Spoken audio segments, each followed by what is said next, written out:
Good morning, everyone, and I'd like to thank the organisers and the sponsors and hosts for inviting me here.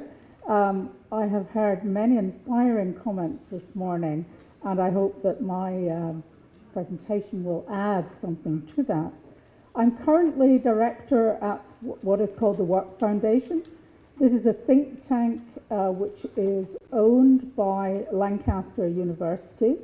And for almost 100 years now, we have been looking at what makes work valuable, fulfilling, and good for individuals, for the economy, for business, and for society. This morning, however, I will speak not so much as that director, but as someone who's worked for 20 years in the boundaries between research and business. And for the last 10 years, I've been involved in much more partnership working across the many diverse organisations and institutions of which have been spoken this morning, ranging from universities, private sector, NGOs, national government, local government, and so forth. So my presentation this morning is going to be slightly high level and looking at how one can best coordinate across the words that we've heard this morning, the innovation ecosystem. I have 3 points I want to cover, and I hope I'll be able to cover them in the time I have. Firstly, it is about economy and it is about society. Those things come together.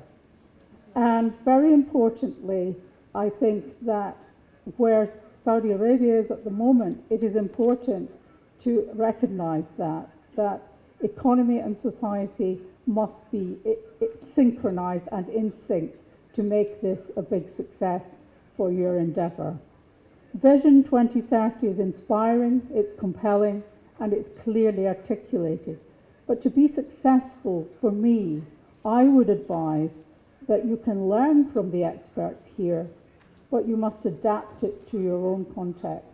You must make it relevant for your context here in Saudi Arabia. You have also to be flexible. We've heard from some of our US colleagues this morning about 40 years of investment. In the UK, we've been doing this for 20, 25, 30 years. It takes time, but things have changed. The world is moving faster now, as the Inuits say in Canada when they look at the impact of climate change on their environment. So you have to be flexible, you have to be adaptable, and you have to put mechanisms in place to see how you're progressing, but be willing to change, be willing to acknowledge that some things have not worked, but also to learn from those. And as I think another person quoted this morning, but Drucker, the famous innovator, said the best way to create the future, the best way to predict the future, is to create it. So one of the critical things that we need to look at is is to increase absorptive capacity in society and in business. And I think that is about everyone, individuals, businesses, universities, organisations, being able to see the value of knowledge, wherever it comes from, and to be able to use it, to think forward, to see how it can be used in their context to make their business better and to apply it for better business, for better social outcomes, to realise that vision that you have for 2030. And one of the examples that I think one of the speakers on the previous panel talked about was the localization of solutions for society. This, I believe, is really important. There are huge challenges in health, but there are huge opportunities with new technology. I've been talking to an organisation called DeepMind. It's part of Google, and it's taking health records in the UK, and it's looking to give people an app to know whether they need to go and take care of their health, how they themselves can take responsibility for their health. I've been also speaking to people who are undertaking surgery using robots. Now, I would never have dreamt it, and I'm not sure if I have to have surgery whether I would like to know it was a robot that was operating on me. But these are things for the future, and these are things that in the fast-moving technology you can do here for public good and for commercialization to wider markets. The context in which the US and the UK started this endeavour is very different from where we sit today in the world. I'm not going to talk about Brexit. I don't want to talk about it. But knowledge today is both created faster, but it depreciates faster. The fourth industrial revolution, the advance of artificial intelligence, the advance of robotics, is changing everything. It is changing jobs. It is changing the workforce. Knowledge is much more complex. There is no single discipline answer to anything anymore, any solution. We need people, young people in particular, with cognitive skills, with the ability to analyze, to be creative, to lead, and to collaborate. And we need to instill lifelong learning. What I learned at university, some of it still applies today. What young people learning at university today are going to have to refresh and renew. And innovation can come from anywhere, not just the research and development, which we've come to recognise, but of course it does from research and development also.